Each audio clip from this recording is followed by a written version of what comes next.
구독과 좋아요는 영상 제작에 큰 힘이 됩니다. 영상 오른쪽 아래에 구독 버튼을 눌러주세요. Michael Jackson died because you killed him. I did not kill Michael Jackson.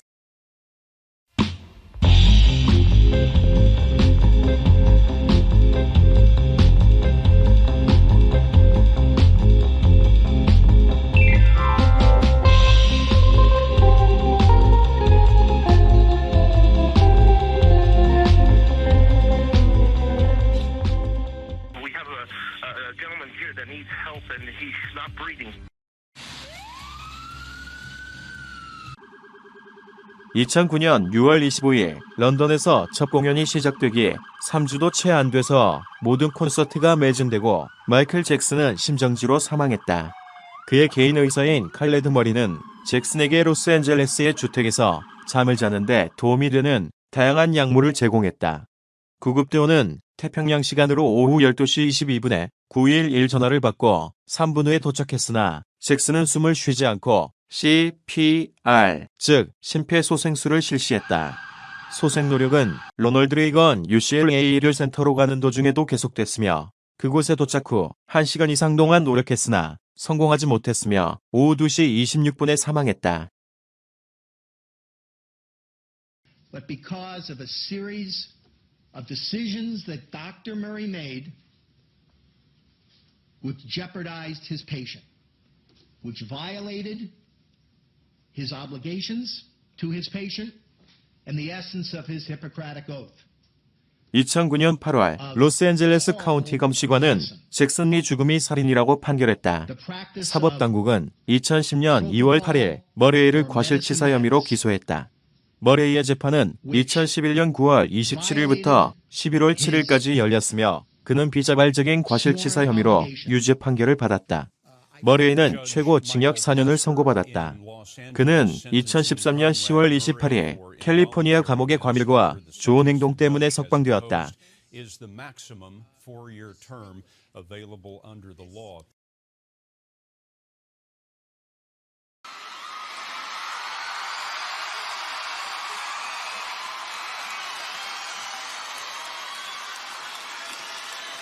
마이클 잭슨은 미국의 가수, 작곡가, 무용가, 자선가이자 배우였다. 마이클 잭슨은 1963년부터 아버지의 고된 교육을 견뎌내며 가수 생활을 시작해 1970년대 잭슨5로 대중음악 역사의 한 획을 그은 보이밴드의 메인 보컬에서 팝의 황제로 등극했다. 마이클 잭슨의 등장 자체가 20세기 문화사의 가장 중요한 사건 중 하나로 여겨지며 음악적 혁신성과 상업적 성공을 바탕으로 흔히 대중음악 역사상 가장 위대한 음악가 중 한 명으로 꼽힌다. 1980년대의 스릴러는 역사상 가장 많이 팔린 앨범으로 기네스북에 등재되었고 위아더 월드와 같은 음악 활동과 기부로 박애주의적 활동을 주도하였다. 이후 배드 등을 성공시키며 대중에게 전례 없는 많은 사랑과 지지를 받았다.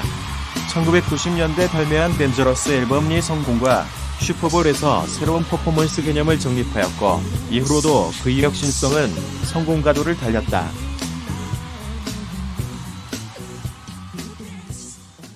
그러나 1990년대 중후반부터 루머로 인해 언론에게 완전히 먹잇감이 돼버렸고 실제로 그를 미친 사람, 즉 웨코 제코로 취급하는 분위기가 팽배했었다. 백반증에 의한 고통과 누명으로 인한 스캔들을 거치며 건강 상태가 악화됐고 2009년 마이클 리 주치 칼레드 머리의 무분별한 프로포폴 사용으로 5월달부터 건강이 급속도로 악화, 과실치사로 사망했다. 마이클 잭슨은 역사상 가장 성공한 연예인으로 기네스북에 등재되었다. 그는 20세기 가장 큰 영향력을 지닌 인물 중 한 명으로 평가받으며 이는 21세기까지 현재 진행형이다. 또한 그는 팝스타 사상 가장 많은 기부를 한 인물이다. 한편 퀸시 존스는 2001년 자신의 자서전에서 비평가들이 마이클을 음악사에서 지우려는 것 같다며 걱정을 토로했다. 하지만 그런 우려와 달리 21세기에도 마이클 잭슨의 이름과 음악은 잊혀지지 않고 있는데 이는 그가 남긴 음악과 퍼포먼스가 20세기 대중문화의 정수로 자리매김하고 있기 때문이다. 마이클 잭슨의 대표적 업적을 정리하면 다음과 같다. 첫째, 흑인으로서 인종적인 장벽을 허물고 흑인 음악의 저변을 넓혔다. 둘째, 보는 음악 이 시대를 여는 음악 산업의 격변을 이뤄냈다.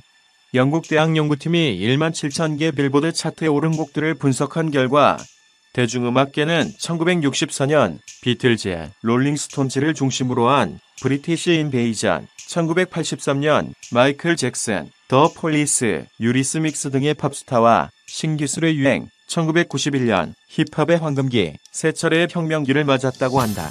1983년은 마이클이 스릴러 앨범으로 차트를 완전히 휩쓸던 시기로 당시의 타임즈는 마이클을 비틀즈 이후 가장 거대하며 엘비스 프레슬리 이후 가장 인기 있는 단일 현상이라고 보도했고, 롤링스톤은 1983년을 음악의 해로 규정하며 1977년 디스코 열풍 이후 대중음악 역사에서 가장 중요한 시기라고 설명하고 마이클을 흑백인종의 벽을 부순 흑인 음악의 선봉장이라 평가했다. 마이클의 음악은 기존의 흑인 음악 스타일과는 너무나도 달랐다. 흑인이라면 마땅히 소울이나 진한 펑크 음악을 해야 하며 록은 할 수 없다는 것이 당시의 고정관념. 허나 뉴욕 타임즈의 당시 칼럼 내용만 봐도 알 수 있듯이 마이클의 음악은 록인지 펑크인지 아니면 디스코인지 한 가지로 딱 명확하게 정의 내리기 힘든 독특한 음악이었다. 흑인 음악적 뿌리를 유지하면서도 동시에 백인들도 납득할 수 있는 팝 음악을 들려주며 흑인 음악과 백인 음악의 크로스오버가 새로운 사운드로 탄생할 수 있다는 가능성을 보여주었다. 마이클의 음악은 당시 공공연하게 남아있던 인종적 취향의 벽을 아울렀다는 의미에서 뉴팝이라고도 불렸고 선풍적인 인기를 끌며 1960년대 브리티시 인베이전 이후 영국 음악의 기세에 줄곧 눌려왔던 미국이 다시 주도권을 탈환하고 세계 음악 시장을 선도하는 본수령이 되었다. 80년대는 인종 간의 차별이 여전히 심했을 때로 많은 언론, 번역들이 흑인 대중음악가들을 외면했다. 데이빗 보위는 1983년 MTV와의 인터뷰에서 대놓고 MTV는 백인 중심주의라고 비난했을 정도. 마이클은 오프 더 월과 스릴러를 통하여 이 순환을 깨부셨으며 근 20년간 대중음악계의 정상 자리에 올라 킹 오브 팝으로 대접받았다. 이후 MTV를 포함한 많은 언론권력들이 마이클의 거대한 영향력에 휩쓸려 흑인 대중음악가들을 더욱 더 많이 방송에 내보냈고 이로 인해 흑인 대중음악가들의 성공이 활발해졌다. 휘트니 휴스턴은 마이클이 흑인 아티스트들에게 길을 열어줬다며 감사를 표했다. 스릴러 시대에 흑인 음악은 차트에서 큰 반향을 불러일으켰다. 마이클과 MTV의 조합은 실로 거대한 파워 그 자체였으며 레이건 시대 초기 쪼개져 있던 대중문화를 재통합하는 데 도움을 줬다. 흑인 음악은 주류로 부상했으며 오늘날까지도 스포트라이트에서 벗어난 적이 없다. MTV 평생 공로상인 마이클 잭슨즈 비디오 댕하드 어워드 1991년부터 마이클의 이름을 따서 시상하고 있다. 마이클은 이전처럼 귀로만 음악을 듣고 만족하는 듣는 음악의 시대를 넘어 눈과 귀를 동시에 만족시키는 이른바 보는 음악의 시대를 연 주인공으로 현대 팝 음악 산업의 길을 제시했다. 마이클과 함께 음악의 중심은 듣는 음악에서 보는 음악으로 이동했다. 좀비 소재를 이용해 최초로 13분짜리 단편 영화 콘셉트를 차용해 제작된 마이클의 스릴러 뮤직비디오가 세계적으로 선풍적인 인기를 끌게 되면서 MTV는 종일 마이클의 뮤직비디오를 방영했고 덕분에 비로소 대중적으로 막강한 팝급력을 가진 채널이 될 수 있었다.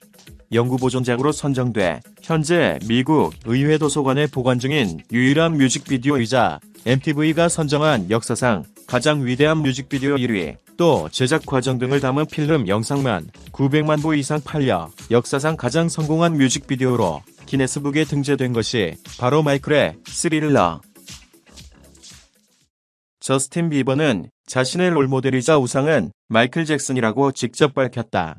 2010년 AMA에서 남자 가수상 수상 소감으로 마이클 잭슨에게 감사의 말을 전하고 그 누구도 마이클 잭슨이 없었다면 이 자리에 없었을 것이다라고 했다. 마돈나는 마이클 잭슨의 빌리 진을 직접 공연 중 선사한 바도 있고 그녀의 히트곡 Like 버진도 빌리 진과 흡사하다. 마이클 잭슨이 사망한 뒤 마이클에게서 영감을 받지 않은 아티스트를 모른다. 모두가 마이클 잭슨을 경외하며 자랐다. 라고 말했다. 2018년 영국의 가디언지는 베스트 보이밴드 멤버 탑 30에서 마이클을 1위로 선정했다. 마이클은 11살 때인 1969년 형제들로 구성된 그룹 잭슨5로 본격 데뷔해서 모타운에서의 첫 싱글 I Want You 백을 시작으로 10대 초반의 나이에 이미 4곡의 빌보드 1위 곡을 연속으로 배출했다. 또 13살 때 발표한 솔로 싱글 뱀도 1위를 기록하면서 사실상 마이클에겐 무명기간이랄 게 없었다. 1970년대 중반부터 마이클은 차트에서 이전만큼의 성적을 거두지는 못하며 하향세를 타기 시작했다. 그러다 1979년 성인이 되고 첫 솔로작인 오프 더 월 앨범이 2천만 장 이상 팔리고 비평적으로도 극찬을 받으면서 마이클은 다시 제2의 전성기를 누리기 시작했는데 이러한 기조는 1990년대 초반까지 쭉 이어졌다. 1982년 발매된 스릴러의 앨범은 현재까지 약 6,600만 장을 팔아치우며 세계에서 가장 많이 팔린 앨범이라는 대기록을 세웠고 1990년 백악관에서 당시 조지 H.W. 부시 대통령으로부터 데케이드 아티스트상을 수상했고 빌보드는 앨범 판매량, 라디오 에어플레이 횟수 등 상업성 측정 지표들을 종합하여 마이클을 80년대 대표 뮤지션으로 선정했다. 1991년 발매된 데인저러스 앨범도 3천만 장 이상 팔리며 마이클은 전성기를 이어갔는데 당시 앨범 수록곡 블랙 오어 화이트 뮤직비디오는 27개국에 동시 방송되어 5억 명 이상의 시청자를 끌어모아 기네스북에 TV 역사상 가장 많이 본 뮤직비디오 프리미어로 등재됐다. 1993년 마이클이 게스트로 출연한 오프라 윈프리 쇼는 현재까지도 TV 인터뷰 방송 역사상 가장 많은 시청자가 본 방송으로 남아있는데 약 9천만 명이 본 것으로 집계됐다. 미국인들의 62%가 마이클을 인간적으로 존경한다고 답할 만큼 마이클에 대한 사람들의 반응은 많이 긍정적이었지만 93년 아동성 추행 의혹이 터진 이후로는 결혼과 이혼의 반복, 백인 동경설과 성형 중독 의혹 등으로 인해 명예는 계속해서 실추됐다. 2001년 발매된 마지막 정규 앨범 인빈서블은 600만 장의 판매고에서 그치고 비평적으로도 실패작으로 취급받는 등 이때가 마이클의 음악 커리어 사상 가장 침체된 시기였다. 2003년에는 두 번째 아동성 추행 혐의로 기소돼 재판까지 갔는데 2005년 미국 갤럽이 실시한 여론조사에서 미국인들의 75%가 마이클을 유죄라고 생각한다는 충격적인 결과가 있었을 정도로 여론은 극도로 악화됐다. 같은 해 재판 결과가 무죄로 나왔음에도 불구하고 부정적인 반응은 여전했다. 미국인들의 40%는 마이클이 더 이상 음악 활동을 하지 말아야 한다고 응답했고 70%나 마이클에 대해 부정적이라고 응답했다. 이 시절 마이클은 4년 연속 가장 어리석은 미국인 1위 자리에 오르는 불명예도 겪었다. 이후 마이클은 별다른 외부 활동을 하지 않다가 2009년 3월 영국 런던의 한 기자회견장에서 컴백 콘서트를 열겠다고 발표하는데 당시 이 장면을 CNN, ABC, BBC 등 영미권 주요 언론사들이 정규 방송까지 중단하며 긴급 속도로 생중계하기도 했다. 하지만 영국 옵토 아레나에서 열릴 50회 분량 75만 장의 티켓이 단 4시간 만에 모두 매진된 상태에서 마이클이 6월 갑자기 사망하면서 컴백 콘서트는 결국 이뤄지지 못했고 대신 마이클의 사망 소식은 세계적으로 엄청난 눈폭풍을 일으켰다. CNN, BBC 등 세계 각국의 언론들은 긴급 속보 체제로 마이클의 사망 소식을 연이을 특집으로 보도했고 수억 명의 사람들이 검색 사이트에 마이클 잭슨을 두드리면서 구글이 트래픽 과부하로 다운됐다. 구글은 당시 디도스 공격을 받는지 알았다고 한다. 페이스북, 트위터 등 SNS도 마찬가지였다. 2009년 세계 3대 검색 사이트 구글, 야후, 빙의 연간 인기 검색어 1위가 마이클 잭슨이었다. 아마존닷컴의 데이비드 셀링거는 그때 사상 최초로 사람들이 다 같이 인터넷을 무너뜨렸다. 거대한 규모로 전 세계를 하나로 모은 사건이었다고 말했을 정도. 마이클의 추모식은 폭스, CNN, BBC 등에서 생중계되어 세계적으로 약 10억 명이 시청한 것으로 알려졌고 TV 역사상 가장 많은 시청자들을 끌어모은 방송 중 하나가 됐다. 2010년 VH1은 마이클의 사망을 대중음악 역사상 가장 충격적인 순간 1위로 선정했다. 사망 후 마이클에 대한 여론은 기존의 부정적 기류에서 급격히 바뀌기 시작했다. 2009년 CNN이 실시한 여론조사에서 미국인들의 51%가 마이클의 팬이라고 응답한 것이나 CBS가 2013년 실시한 미국인이 가장 다시 살리고 싶은 유명인 설문조사에서 다이애나 비 스티브 잡스에 이어 마이클이 3위에 오른 것, 또 2014년 유구프가 진행한 여론조사에서도 미국인들의 61%가 마이클을 긍정적으로 평가했다.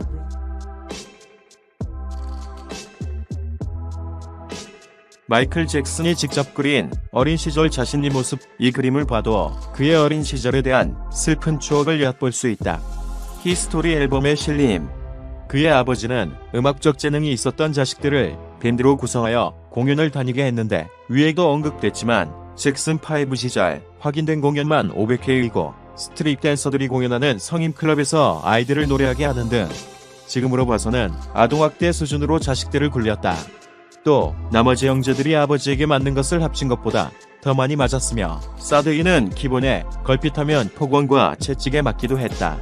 정규 교육조차 제대로 받지 못했는데 초등학교는 몇 년 다녔으나 잦은 공연 활동과 팬들의 교실 난입 등으로 학교 생활이 불가능했고, 개인 교사에게 따로 지도를 받아서 정규 교육 코스를 마쳤다.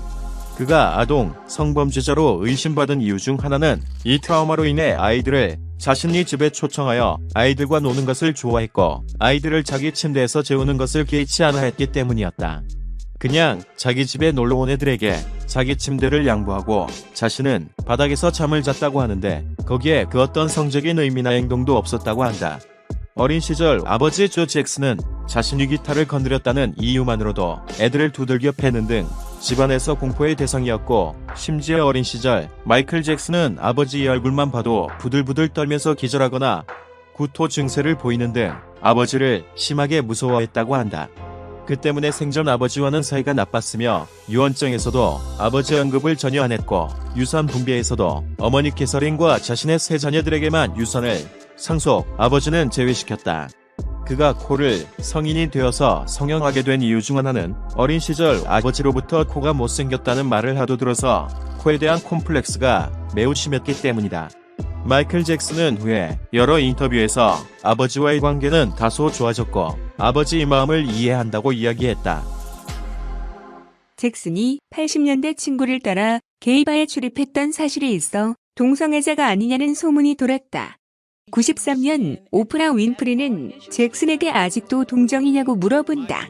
잭슨은 당황하며 자기는 신사이라고 대답하는데, 이에 대한 문제에서 잭슨의 전 매니저 프랭크 딜레오는 사람들의 편견과는 달리 잭슨은 활발하게 여성과 동침을 했다고 한다. 잭슨은 94년 엘비스 프레슬리의 딸인 리사 마리 프레슬리와 결혼을 하는데, 리사 마리의 친구들은 리사는 남녀간의 활동에서 성적 만족을 매우 중요하게 생각한다며, 리사가 잭슨에게 푹 빠진 걸 보면 잭슨이 침대에서는 고수가 아니냐는 의견을 제시했다. 이것이 맞다면 역설적으로는 잭슨이 소아성애자라는 세간의 의혹에서 확실히 벗어나는 것이라고도 볼 수 있다. 마이클 잭슨의 첫 여자친구는 흔히 테이텀 오닐이 거론된다. 마이클은 2003년 인터뷰에서 오닐이 나를 침대에서 성적으로 유혹했다. 하지만 나는 부끄러워서 이를 거절했다. 1년 뒤 오닐은 이 주장을 반박하고 아니다, 잭슨이 나를 유혹했다 고 주장하며, 마이클은 섹스를 무서워하는 것 같아. 그런 애가 제대로 된 연애를 할 수 있을 것 같아. 나랑 같이 있을 때 고작 2마디 정도밖에 안 할 정도로 부끄러움을 타는 애야. 그래서 결론은 마이클의 말이 맞는 것 같다. 잭슨의 첫사랑은 15살 연상의 다이애나 로스라고 마이클 본인이 여러 곳에서 밝히고 다녔다. 마이클 잭슨의 모친인 캐서린에 의하면 마이클은 어렸을 때부터 다이애나 정도는 돼야 진짜 미인이라며 자신의 누나들에게 미인이 아니라고 했으며, 마이클 본인 역시 오프라 윈프리 쇼에서 자기는 어렸을 때부터 다이애나에게 항상 반해 있었다고 말한다. 84년까지도 마이클은 인터뷰에서 다이애나와 결혼할 거라는 의사를 밝히지만, 85년에 다이애나가 갑자기 다른 남자와 결혼하게 되면서 둘 사이는 멀어지게 된다. 상대는 마이클은 누군지 전혀 알지도 못하던 남자였다고 하며, 다이애나의 결혼식 날 마이클은 끝까지 모습을 보이지 않았다. 이후 90년대 초반에 마이클이 친구와 통화하던 녹음본이 유출되는데, 마이클은 다이애나와 동침한 적은 없었고 자신은 다이애나와 함께 있다고 생각했는데 결국 혼자만의 착각이었으며 다이애나를 잊는데 엄청나게 긴 시간이 걸렸다고 고백한다. 결혼을 총 2번 했다. 첫 부인은 엘비스 프레슬리의 딸인 리사 마리 프레슬리. 마이클 잭슨이 남부 출신 백인인 리사 마리와 결혼을 하는 것은 미국 사회에서도 상당히 충격으로 다가왔다고 한다. 결국 리사 마리와는 9개월가량의 짧은 결혼 생활을 유지하고 이혼했다.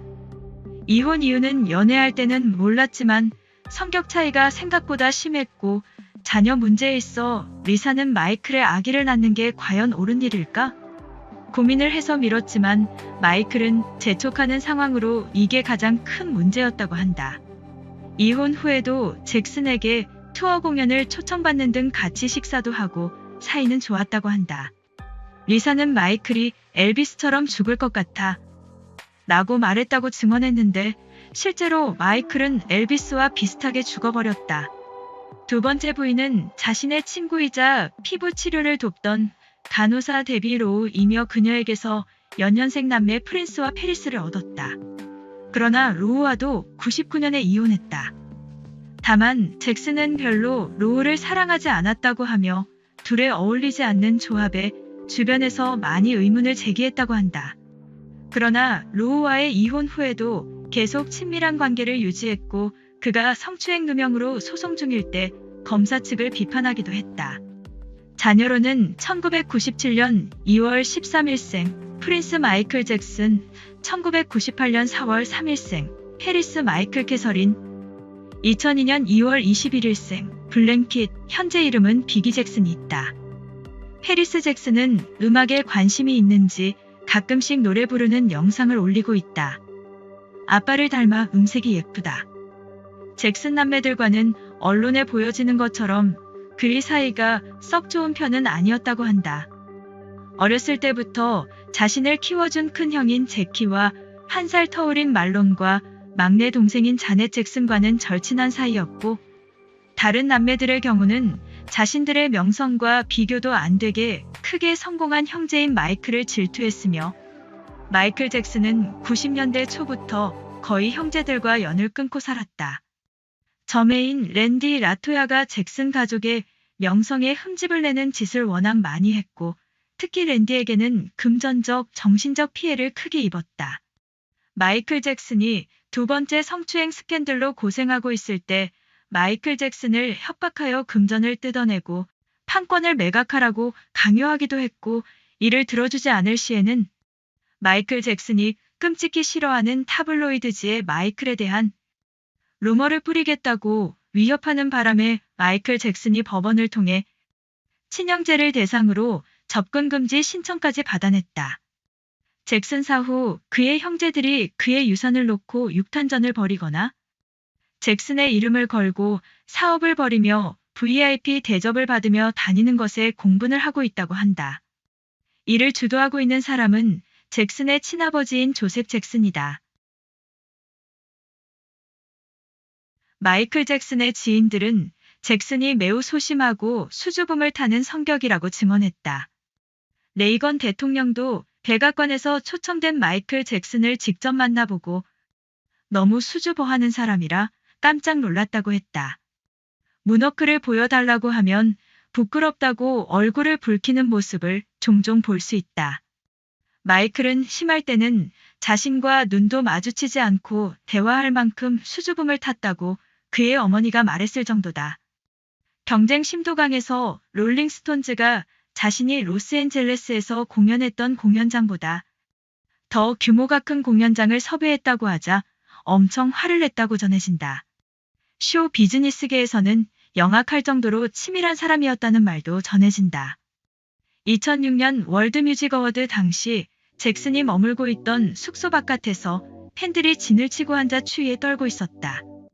그때 갑자기 피자 배달원들이 오토바이를 타고 우르르 와서 1000명 가까운 팬들에게 피자를 나누어주며 잭슨이 전부 계산을 한 거라고 하자 팬들이 환호성을 내며 잭슨에게 감사했다고 한다. 또한 마이클은 길거리에서 노숙자들이나 거지들을 보면 주머니에서 돈을 꺼내 주었다고 한다. 마이클은 음악적인 재능뿐만 아니라 그림도 잘 그리기로 유명했으며 동물도 매우 좋아해서 침팬지 버블스를 상당히 좋아했는데 1983년부터 그를 키운 뒤로 뮤직비디오, 쇼 프로그램 등에도 출연했다. 데인저러스 월드 투어 때 남미에서 갑작스레 투어를 중단할 수 없었던 이유로 진통제 과다 복용이라고 하고 있으며 히스토리 월드 투어를 준비하는 과정에서 25곡 정도의 트랙의 1회 공연을 기획하고 있었는데 진통제 등의 약물을 복용하면서 탈진해서 취소됐다는 문헌이 있는데 겉보기와는 달리 잭슨의 건강이 썩 좋지 않았던 것으로 보인다. 90년대 이후에도 오랫동안 진통제를 복용했다고 하며 93년 성추행 사건 이후로 불면증이 극심해져 약물 치료를 받은 적이 있었다. 그 외에도 잭슨은 애니메이션과 로봇 완구를 굉장히 좋아했으며 KFC 치킨도 좋아했다. 죽은 영국의 다이애나 왕세자비와도 친했고 아이들을 좋아한다는 동질감도 같았다. 마이클은 영국에서 바 투어를 하러 왔을 때 자신의 벼슬곡 중 하나인 덜리 다이애나가 다이애나 왕세자비에 대한 모욕으로 작용할 우려가 있어서 리스트에서 빼려고 했지만 정작 놀랍게도 다이애나는 오히려 덜리 다이애나가 자기가 가장 좋아하는 곡이라고 직접 마이클에게 말해서 다시 리스트에 넣었다고 전해진다. 현 미국 대통령 도널드 트럼프와도 친분이 있는 사이였다. 마이클은 한때 가족이랑 트럼프 타워에서 거주를 하기도 하였다. 2차 성추행 논란 당시 트럼프는 인터뷰에서 항상 나는 마이클을 성추행범이라고 생각하지 않는다. 그는 그저 언론들에게 돈벌이용으로 사용된다. 라는 입장을 표방했다. 2014년 2월 12일 미국 국세청은 마이클 잭슨의 초상권을 4억 3,426만 달러, 약 4,342억 6천만 원로 판단하여 마이클 잭슨의 유산을 11억 2,500만 달러, 2015년 환율 기준 1조 3,690억 원의 가치로 책정한 뒤 유족들에게 7억 200만 달러, 2015년 기준 환율 기준 8,760억 원의 세금을 납부하라고 명령했다. 그러나 그의 사후 수익으로 인해 불어난 유산이 엄청나다. 미국의 경제지 포브스에 의하면 2010년 275 밀리언 달러스, 2011년 170 밀리언 달러스, 2012년 145 밀리언 달러스, 2013년 160 밀리언 달러스, 2014년 140 밀리언 달러스, 2015년 115 밀리언 달러스, 2016년 825 밀리언 달러스, 2017년 75 밀리언 달러스, 2018년 400 밀리언 달러스, 토tal 합 2295 밀리언 달러스. 2016년에는 생전과 사후를 불문하고 역대 최고액인 8억 2,500만 달러를 벌어들여 남은 순위들의 금액을 다 합친 것보다 더 많은 금액을 벌어들여 사후 수입 총합이 2조 원을 넘어서는 대기록을 세웠다.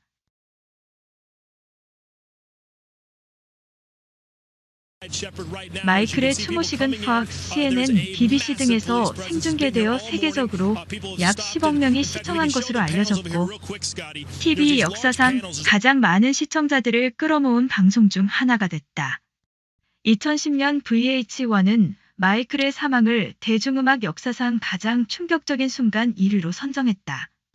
사망 이후 마이클에 대한 여론은 기존의 부정적 기류에서 급격히 바뀌기 시작했다. 2009년 CNN이 실시한 여론조사에서 미국인들의 51%가 마이클의 팬이라고 응답한 것이나 CBS가 2013년 실시한 미국인이 가장 다시 살리고 싶은 유명인 설문조사에서 다이애나 비 스티브 잡스에 이어 마이클이 3위에 오른 것, 또 2014년 이유거가 진행한 여론조사에서도 미국인들의 61%가 마이클을 긍정적으로 평가했다. 비록 마이클은 떠났지만 그는 세계의 팝의 제왕으로 우리 가슴속에 남아있을 것이다.